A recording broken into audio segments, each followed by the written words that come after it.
CM Revanth రెడ్డికి ప్రాజెక్టుల నిర్వహణ రాకపోవడం వల్లే జూరాల ప్రాజెక్టు ప్రమాదంలో పడిందన్నారు మాజీ మంత్రి కేటీఆర్.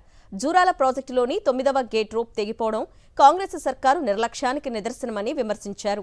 ప్రతి ఏటా వరద వస్తుందని తెలిసినా స్పిల్వే వద్ద మెయింటెనెన్స్ పనులు చేయలేదని అన్నారు. ప్రభుత్వం దిగువ ప్రాంతాల ప్రజలను అప్రమత్తం చేయాలని కోరారు.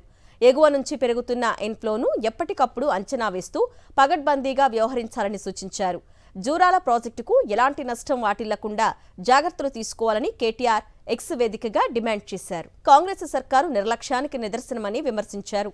ప్రతి ఏటా వరద వస్తుందని తెలిసినా స్పిల్వే వద్ద మెయింటెనెన్స్ పనులు చేయలేదని అన్నారు.